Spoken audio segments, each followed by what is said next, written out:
It's gonna be part 2 of the in-depth horror discussion review of Saw 2. Where we break down all those scenes, our interpretation. In-depth horror discussion.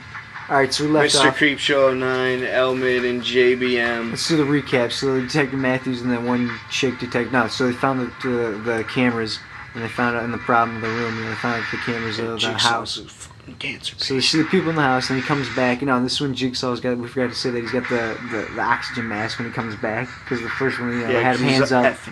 He had hands up, and then they found the thing. And they come back, and he's got the mask on. It's hilarious.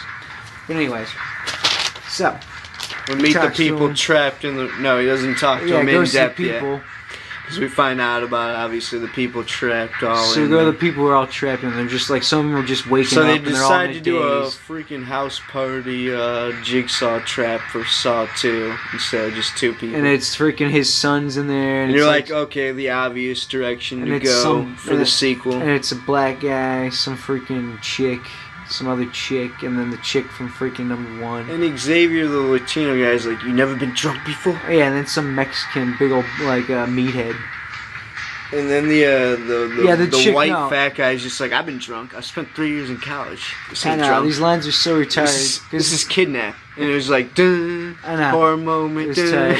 Dude, if it was real life, they'd all be like, you know, they wouldn't be saying any crap like that. They'd be like, "Who are you?" They'd be asking each other because they don't know each other who, each other who they are. What the F and F? All right, so anyways, Darnell would be like, "Who are you?" And then the chick like walks over and she's like, "What is this, jail?"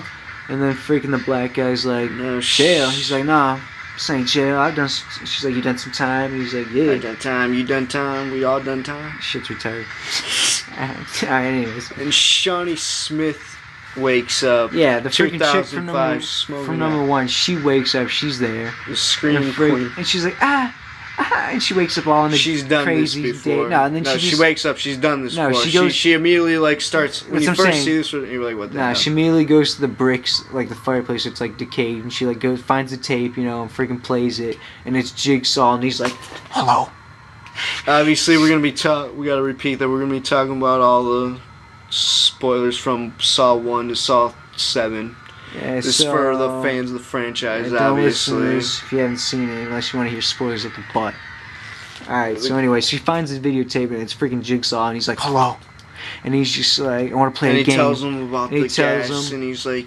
No, he tells them about the combination. Look for, safe, and they all have X marks the spot. common. Look for X, and something common. As we all know. So then Jigsaw tells them all that stuff. I say that too much. And the combination is over the rainbow, some crazy shit like that.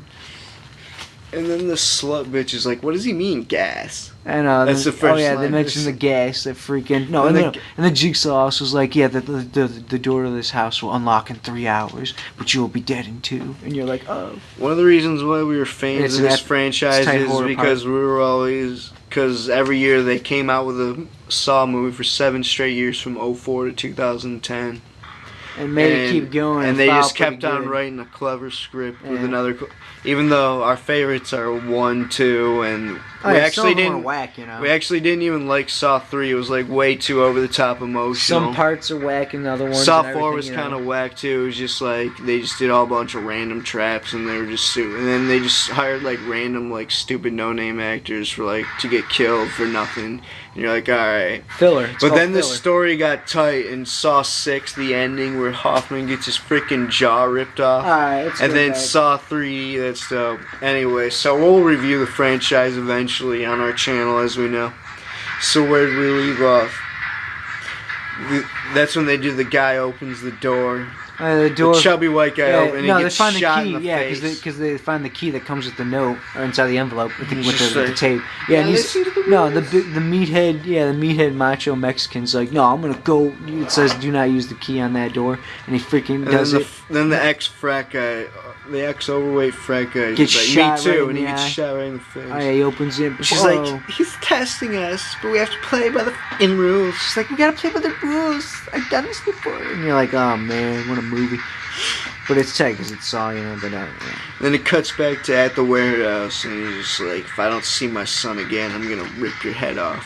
Oh yeah, it's so he's emotional. He's just like, "No offense, but I'm a cancer patient." He's like, "There's nothing you could do to me that I already haven't experienced. I'm already in pain." It's some crap like that. John, Jigs. It's Jigsaw. These moments between between Detective Matthews and Jigsaw, where we meet John, and he's in his cloak, his black and red cloak, Sith style. It's tight, like he's freaking a vampire or something. It's hilarious. That's what makes him iconic. Like the puppet and the cloak. It's something you'd see for like a dungeon like villain. It's dope. It's tight. And then it's Carrie and like the black SWAT guy filler, and he's just like, let's bull rush him. And they're just talking like stupid lines, of course. Like they make them the stupidest characters, Carrie and the extra SWAT guys. You know what I'm saying, L-Mid? Oh, I know what you're saying because they got the guns on them. And then the door opens for the group to go out eventually. Obviously, so then they start walking out into the house. Total movie set. They're freaking their one of them coughs. You know there's got to be one weak point in the whole house. It's the seventh heaven chick. That's what you're thinking every time you walk. It's the seventh heaven chick, and she's like, and they're all starting, feel the little bit of effects of the gas. Yeah, we got to talk about these characters. The seventh heaven chick. The black guy. The Mexican prostitute. We already know, yeah. The other chick. We find out who they are throughout, so we'll go through that. And he's like, it's not a fortress. I'm getting out of here. Yeah, I'm gonna go and get Cherry. Goes downstairs and he freaking starts. They try to go through the door. He can't go. He starts beating through with the bat. He's in his sweatpants and like. He's cut off like he's like a '90s attire. Like Jigsaw like captured him at the gym, like tranquilized him at the gym and then took him there.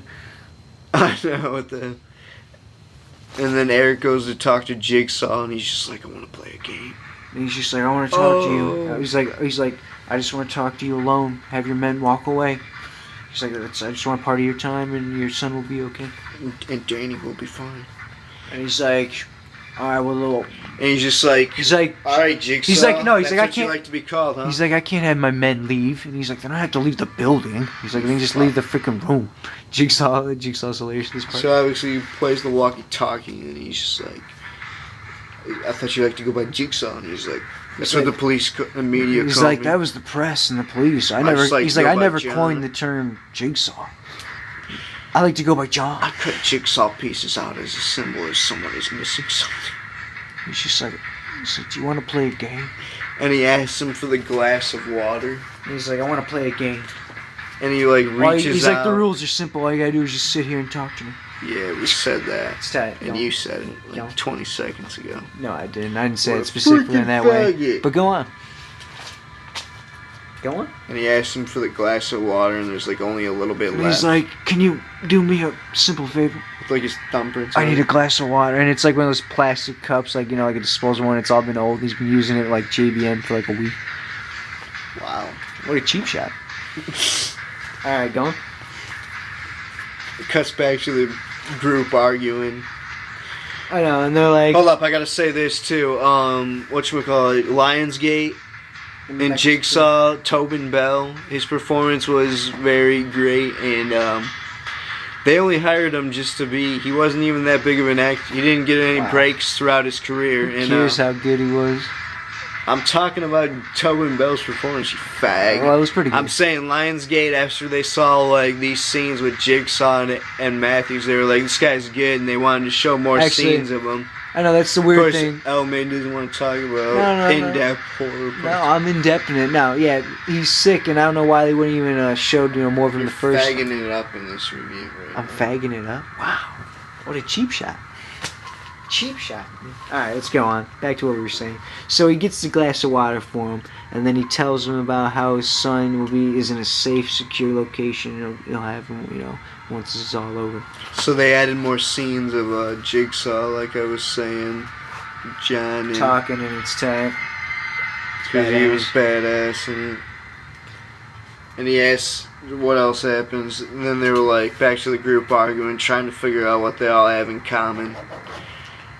And one of them mentions again that they're in jail, that they've had spent time, of course, going. And then he's just like, and then the slut and Xavier are arguing. He's just like, the only door you know how to open is between your legs. And you're like, okay. And then the seventh heaven bitch finds the basement door open. And she's like, hey guys, I found a door. Yeah, she just like pushes in like a little like secret door, like, oh, it's in the script. Oh, guys, come on down here. And this is the infamous basement scene. So they all go downstairs and they find the tape for the guy. And they find out that the guy in the Carhartt, average junkie. The one Jigsaw who's like, found no, him, he's like a white meth head. He's got like the sweatshirt, covering his head. He's like maroon sweat. They should have freaking put scars on his face to put him more in character, and then I would have bought into his character even more. You can buy into he's a meth head.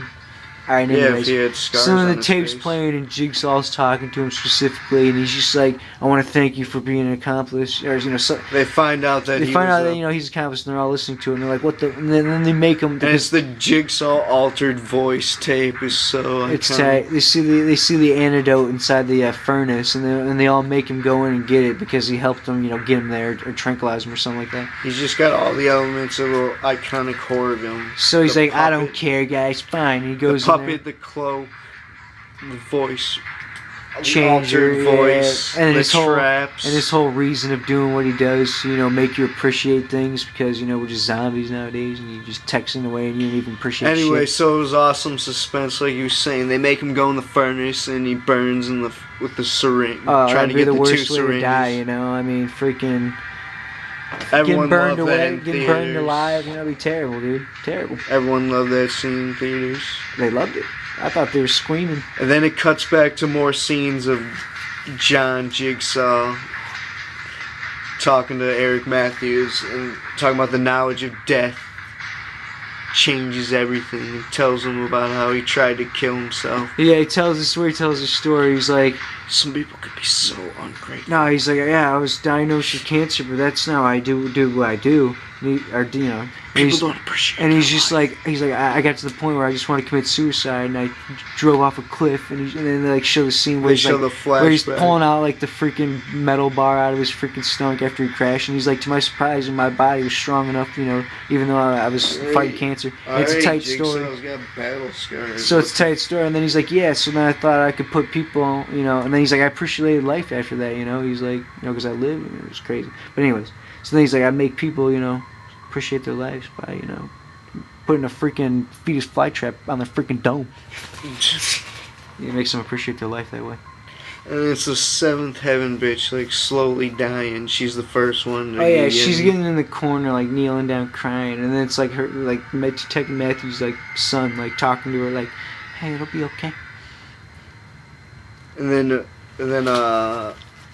Amanda, he's just like, Amanda, you survived this. Jigsaw, Yeah, and she's over in the corner, and she's got like no freaking shot, and she's got no socks on. She's over in the corner, she's got like a nurse's outfit on, and she's like lifting up the couch, and she's like getting a rope. She's getting a rope underneath the couch, and she's like, yeah, I've survived this before, yeah. And he's like, so we can make it right too, and she's like, yeah.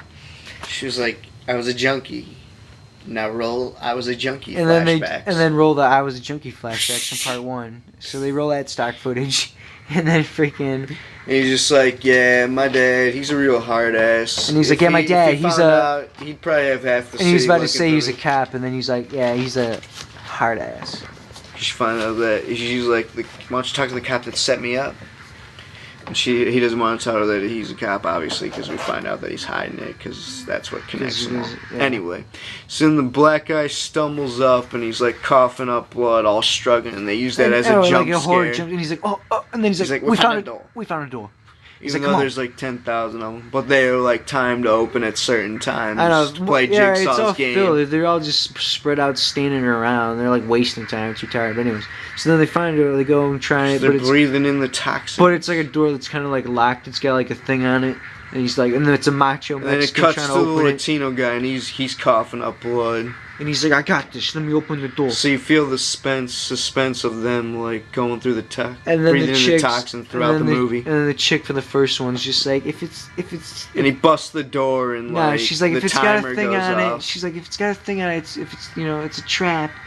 And then he busts in. It's a trap, and it's got the timer going for the door. All right, we're gonna sum up this. This is when they find the tape for Xavier, and we find out that he's a drug dealer. If you can believe that. Yeah, the Mexican buff guy. He's a drug dealer. Yeah, the Mexican that goes to the gym. Heroin specifically.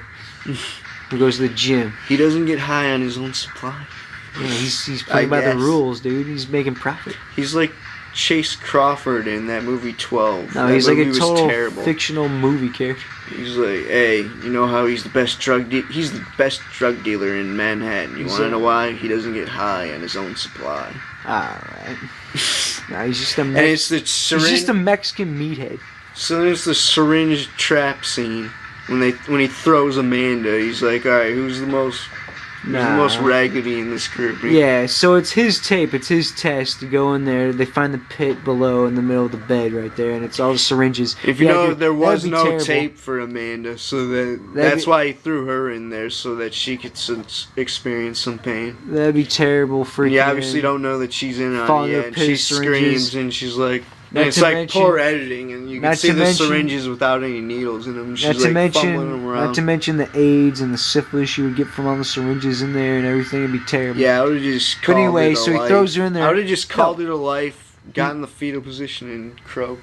Alright, so then the black guy's like, dude, why'd you do that, man? All the people, and he's like, the Mexican's like yelling at her, like, find the key, find it. And everybody's like, she gets the key, and he fumbles the key, and he drops it, and then freaking it closes on him. I would have been like, right when he puts it in there. Idiot. Wow. I would have been like, it's okay. But he goes on her, and he's like, you stupid bitch. Nah, anyway, we're done with that scene. We're gonna go to part 3. We'll go to part 3. In-depth horror discussion. JBM. Saw 2, 2005. Wow, of course you said JBM. Wow. It's L-Mid and JBM from Mr. Creepshow 9. No one's Mr. Creepshow 9. That's just the name of our effing channel. People leave what a freaking fag. Leave a comment and subscribe.